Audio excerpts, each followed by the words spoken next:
Hi, and welcome to Katie's Corner in Space. Today I'm going to go over Picard Season 2, Episode 9. I was really looking forward to zombie Elnor, but yeah, that's not what happens. Let's get to it.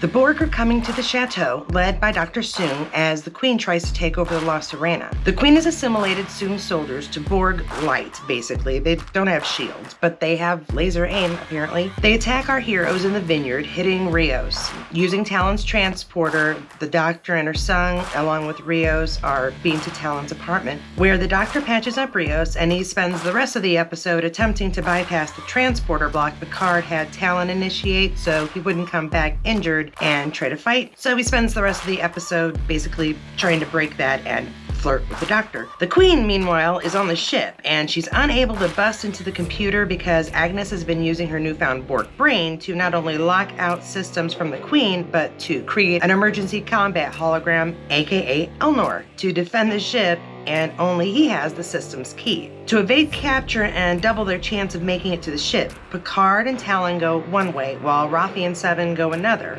Both teams are doing what they can to get past the Borg to the ship to stop the Queen. So Picard takes Talon into the tunnels under the chateau. They were once used in the French Resistance, and Picard's memories are creeping back into his head as Soong attempts to locate them. Eventually, Picard and Talon go back into the chateau, only to be held at gunpoint by Dr. Soong and the Borg soldiers. Seven and Rafi make their way out of the vineyard and into the chateau. Working together, they get past a bunch of soldiers in the vineyard and getting to the ship. They fight together, they have very few armaments, but they are pushing through, and they do make it to the ship. Once in the ship, Seven and Rafi and Hollow Elnor are able to lessen the number of the Queen's Borg soldiers. So the Queen is losing soldiers thanks to everyone, and a clever move by Seven and the transporters once Elnor gave her ship control. The tide seems to be turning until the Queen fights back, taking out Hollow Elnor, tossing Rafi across the room, and impaling Seven through the gut. As Seven lays dying, Agnes slowly convinces the Queen that rather than forceful assimilation, her Borg could be a different kind of Borg, one who uses their vast knowledge and need to avoid loneliness to assist and invite others to join rather than destroy and assimilate. The Queen seems to agree as she heals Seven, returning her implants in the process. So Seven ends up looking like Seven once again. In trade, the Queen gets the ship, but she leaves a message for Picard. One Renee must live while another must die. Rios manages to get past the transporter block and appears in front of Picard in the conservatory just as Soong is about to leave and the remaining Borg are about to fire, killing Picard. Rios takes them out and Soong escapes. Picard is saved. All the crew, minus Borg Agnes, meet up outside just in time to see the Lost Arena leave Earth's atmosphere. Okay, so you see it, right? Agnes is the Borg Queen at the very beginning, or at least those Borg are the Borg that we saw in the very first episode. Yeah, I think we are getting a full circle here. It would be cool if it was still Agnes. I mean, who knows? Maybe the Borg have assimilated de-aging something or others, and Agnes will be there. Otherwise, I'm just really sad to see Agnes go.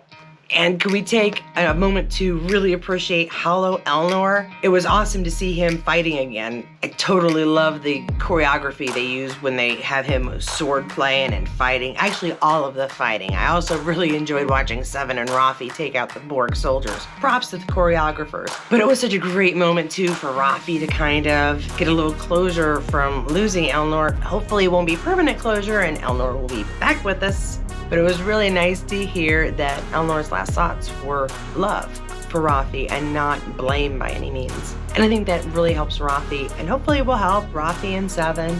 Speaking of Seven, I hate to see her get her implants back for her sake. For our sake, well, that's Seven, so it would be weird for her to be without them for too much longer. But I do hope that the conversation she and Rafi have gave her a little bit more acceptance of herself, because we sure love her. And once again, the romance between Dr. Teresa and Rios sort of interrupts the adventure that he could be having. I don't mind it this week so much. I actually enjoy their little flirtations that have gone through the season. I don't like that the writers keep using it to take Rios out of action. I'll be very interested to see how they play Dr. Teresa and her son in the last episode, simply because they've been involved so much. There better be something interesting or historical that she does because she stays. Yeah, I'm very interested to see what that final bit of story is. And I think Seven should win an award for most inventive use of the transporter. I mean, we've seen transporter used to get rid of enemies, but did she purposely mean to put them in the wall? If she did, props. That was fun. But on another note, I am mad at Starfleet. How dare they say 7 of 9 could not join Starfleet when she got back? She'd done plenty to prove that she was not only useful, but loyal. I'm beyond upset that this open-minded, all-encompassing organization of exploration didn't even give her a shot. I do hope that when they get back, something has changed in the timeline, maybe because of what they're doing. Star Trek doesn't usually play with the timeline too much. Once you've gotten back home, things are the way they were. But it wouldn't be interesting if she just happened to have a Starfleet uniform when she gets back, or even just took another shot and asked Starfleet to try and give her a chance. She's certainly put in enough time and experience to have earned herself some sort of way in. Again, I hope that there's something there. I am so glad the writers paid enough attention to throw in a line for Picard about having pretended to take tea with his mother. Because, of course, we all saw him sitting and having tea with his imaginary mother on The Next Generation. It would be very upsetting if they didn't explain that away somehow. And I think they did a really good job just including one line. Didn't need more than that. Made it canon. Thank you for that little bit of extra attention. Of course, the downside of that is the fact that his mother did die, that she killed herself.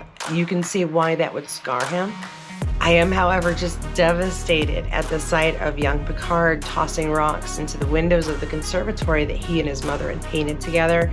I've said heartbreaking a lot lately, but oh, really? I don't think I could add anything more to how devastating that is, not just for the character, but for us to see that that is part of his past.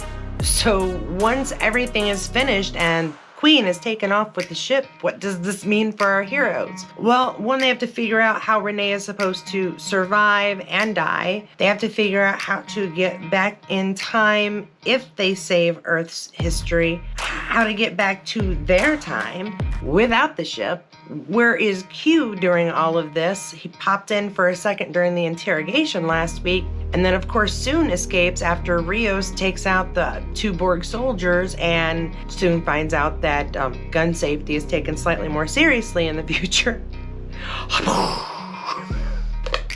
Yeah, so where does this leave everybody? We have a lot of questions and we only have one more episode left to answer them all. Even if they get Renee figured out in the first 5 minutes of next episode, that's still a lot of problems to deal with. And with what we know now about the 3rd season and the entire Next Generation crew basically coming back to work with Picard, I mean, is the end of the season supposed to lead into that? Is that a clue as to how this season might end?